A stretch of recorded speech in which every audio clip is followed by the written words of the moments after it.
عليكم جماعة الخير، شباب مع سالكم طيبين. رجع لكم صالح زون مقطع جديد، واليوم مقطع غير. اليوم مقطعنا شوفوا هاي الحجرات. هاي حجرة بنت اخوي السابقة. حاليا بنت اخوي السابقة حجرة بنت اخوي، يعني هي حجرة بنت اخوي الحين بنت اخوي، بس هاي حجراتها قبل. زين الحين ما في حد يسكن فيها، المهم فهمتوني غلط. فقررت اسويها غرفة حقي، اصور فيها مقاطعي، غرفة حق الجيمنج عشان ابتعد شوي عن الصالة والصراخ، ما يسمعون صراخي انه وايد اصرخ. بس ايش رايكم تشاركوني واراويكم التغييرات اللي بتصير؟ هاي المقطع بيكون خفيف بسيط ان شاء الله. قبل لا اخليكم مع المقطع خليني اقول لكم فكرة المقطع وباختصار شديد. فكرة المقطع يمكن تفيد وايد اوادم، ومنها انا. ترى يا جماعة الخير انا الحين بجرب، انا ما اعرف شلون بيسوون الغرفة، بس انا بجرب معاكم. انا شفت مقاطع في التيك توك، شفت مقاطع في اليوتيوب شلون تسوي سيت اب وشلون تسوي غرفة باقل تكلفة. هاي اللي بحاول اسوي كل شيء بزيرو، بدون ما ادفع ولا مبلغ. كل شيء في البيت بحاول احطه. شيء واحد اللي بصرف عليه اللي هو الاي دي لايتس، هاي الشيء الوحيد اللي بروح اشتري. باقي الاشياء بحاول كل شيء اسويه من البيت. انا راجع عندي رفوف، عندي كل هاي الاشياء موجوده من قبل، فبنحاول نسوي احلى غرفه جيمنج باقل مبلغ ممكن. اتمنى انكم تستفيدون من هاي التجربه، وانتم بعد عقبها اذا سويتوا وعدلتوا غرفاتكم طرشوا لي اياها في السناب في البرايفت. ويلا طبعا اول شيء بسويه بحاول اشيل كل الاغراض الموجوده هني، اوديها الغرفه الثانيه واطلعها في الصاله. بسوي لها معفيسه اليوم في البيت، عاد مالي خص. انا بسوي لي ستاب. تعال شفتوا الستاب مالي التعبان. يلا نشتغل، يلا نشتغل.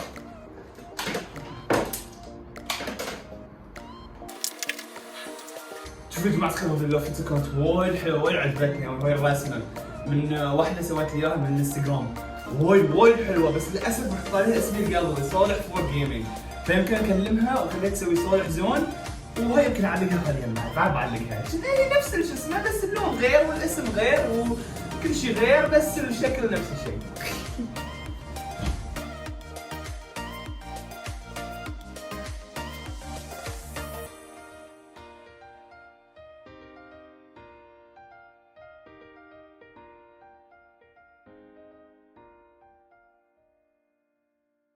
يا جماعة الخير بروح ابدل ثيابي وبرجع لكم. صراحة انا ما احب اصور مقطع يوتيوب وانا لابس شورت، بس مضطر البس شورت لاني قاعد اشتغل. بس شورت وفانيلا لكم. يلا سؤال، اول مرة تشوفوني احس اني لابس شورت وفانيلا صح؟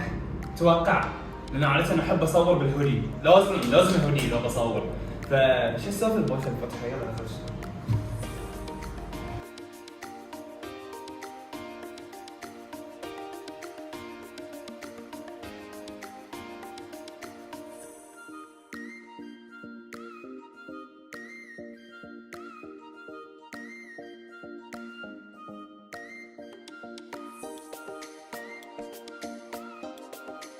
حلوين يا جماعة الخير؟ طب كلش هالصالة ذي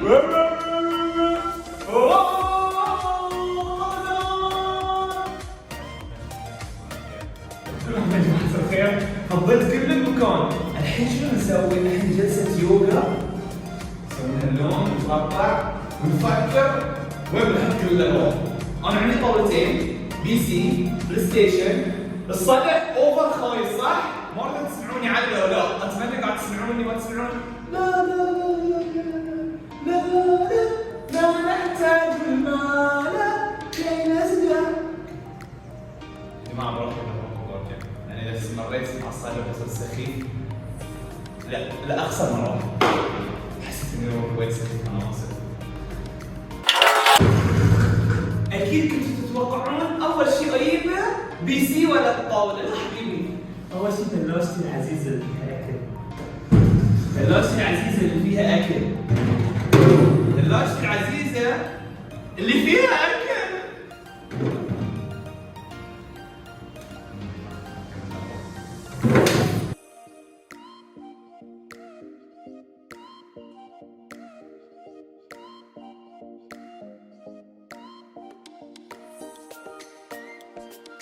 تعبت وانا افكر صراحه يا جماعه الخير، ما اعرف وين احط الاغراض بالضبط. مشكلتي اللي قاعد اواجهها الكيبل مانجمنت، فانا عندي فكره في بالي بس ما قاعد تطبق لانه هاي بحطها بالعكس، بس بجرب احطها بالعكس.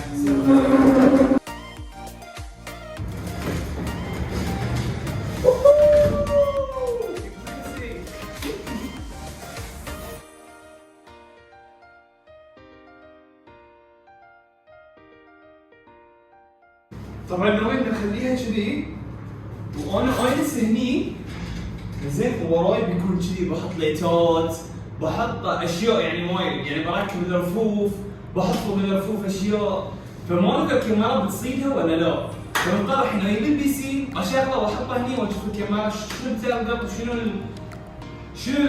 فهمتوا علي؟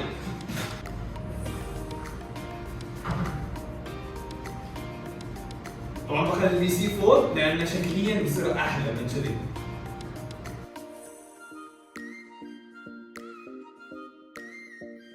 طبعا يا جماعة الخير مثل ما تشوفون هني جبت الشاشة، جبت السماعة، جبت المايك، ولو تركزون مبين لكم انه انا الكيبل مانجمنت كله لفيته حوالين شنو الشاشة عشان يصير شكله حلو ومرتب وما يبين انه معتفس.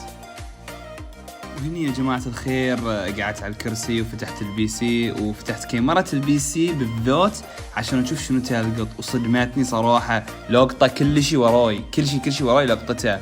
فبعدها باشا مهندس صالح قرر انه يشوف الاشياء اللي بيحطها والرفوف اللي بيحطها ويحط عليها بالقلم شي مارك عشان اعرف وين احطها بالضبط.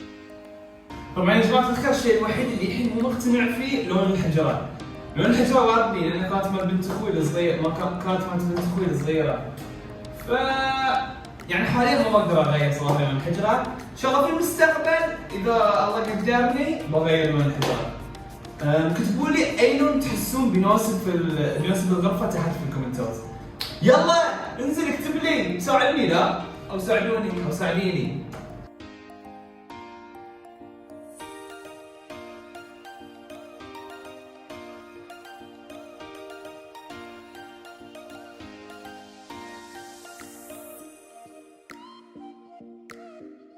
يا جماعة الخير رجعنا في اليوم الثاني نكمل شغل، فالحين وديت الهندي مال البناية عشان يشوف الصرفة حق الرفوف، انا مو عارف شلون اثبتهم صراحة.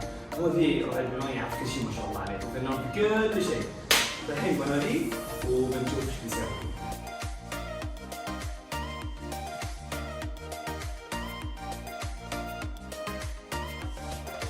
يا جماعة الخير مثل ما تشوفون برزوا الرفوف، حطينا الرفوف وشريت ليتات LED. قلت لكم هالشيء الوحيد اللي بشتريه، قلت لكم بنسوي هاي كله بدون ولا فلس. زين فالحين بشوف وين بحطهم، هاي اكثر شيء ما اعرف شلون احطهم، ما اعرف شلون استعمل هذا الشيء، كله اجيب العيد فيهم، مستعمل القبل كله يجيب العيد.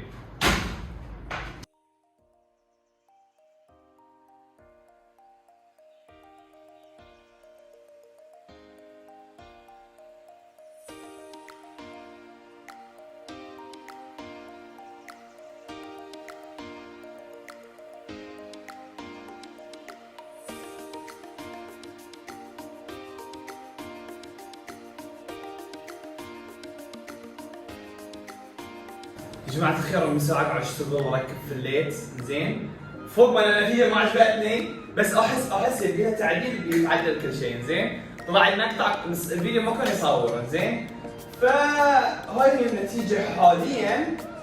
زين الليت مو ذاك الزود اولري يعني، بس شوفوا اذا حطيت شيء من هني اشياء مثلا راف او شيء ترى بيخفي الليت يعني اقصد بيخفي هاي الشيء، يبين الليت نفس هني هني يبين عندكم. شوفوا صار شكله وايد حلو اذا من شيء هاي الاشياء، لان الليت صاير هني مخشوش تحته. ف شوفوا خلينا نسكر الليتات، شو رايكم؟ حلو صح؟ زين فالمهم يا جماعة الخير الحين بنكمل باقي الاشياء، التناتيش الصغيرة هذه الاشياء الصغيرة بنكملها، بحاول اوصق اي شيء عندي مني وبكذي بنكون نكمل.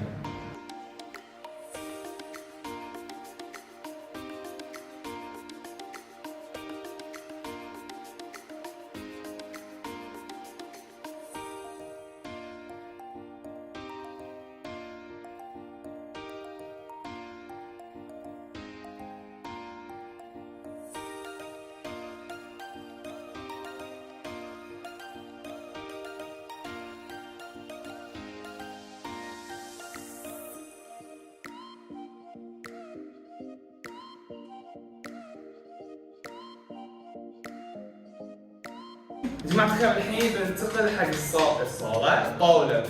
شلون بحط في الطاوله بعد مره يعني عشان نبع مؤيد بالعيد زياده.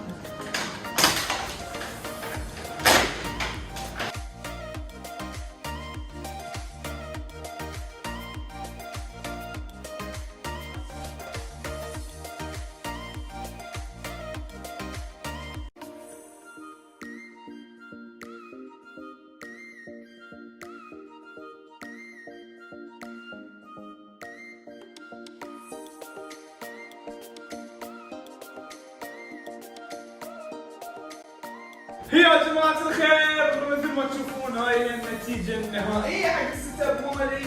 ممكن في وايد اغلاط، في اشياء وايد كان ممكن اسويها بطريقة احسن، بس انا قلت لي ابغى اسوي تجربة معاكم زيادة هلا، ان اشوف تجربتي ان انا اسوي سيت اب بدون ما ادفع ولا ربية، الا حق الليت الجديد اللي العيد فيه، هو اكثر شيء معجبني. هاي الشيء وايد مو حلو، ما عجبني، لكن بيصير حده حلو والله العظيم. إذا حطيت رف هني بيصير خرافي، شكله بيصير خرافي، بحط لكم في السناب شلون بيصير شكله. اذا شريت لي رف، هو صدق احنا قلنا بزيرو بدون ولا فلس بندفع، لكن الشيء الوحيد اللي بشتريه هو رف لانه بيصير شكله وايد حلو، وبحط فوق الرف اشياء هني. الحين بعطيكم جولة على السيت اب بشي بطريقة احترافية، بحاول اصور بطريقة احترافية يعني، بصك الليتات وكذي بوريكم شلون شكله بيصير اذا صكوا الليتات. ترى اذا صكوا الليتات يصير شكله وايد احلى. الحين وهذه هي النتيجة النهائية حق السيت اب الجديد يا جماعة الخير. شوفوا ترى شكليا وايد حلو من الباك جراوند بالذات، وايد حلو، بتشوفونه انتم اكيد لما بفتح البثوث، بس حبيت ارويكم طلع عليه. شوفوا واو، كم تقييمكم؟ كتبوا لي تحت في الكومنت تقييمكم يا جماعة الخير. شو رايكم؟ واكيد يا جماعه الخير بنهي المقطع وانا جالس على السيت اب مالي الجديد، وبكذي وصلنا حق نهايه المقطع. اتمنى انكم استمتعتوا، وهذا اهم شيء عندي. لا حد ينسى سبسكرايب لايك وكومنت، ونشوفكم في مقطع ثاني، ومع السلامه.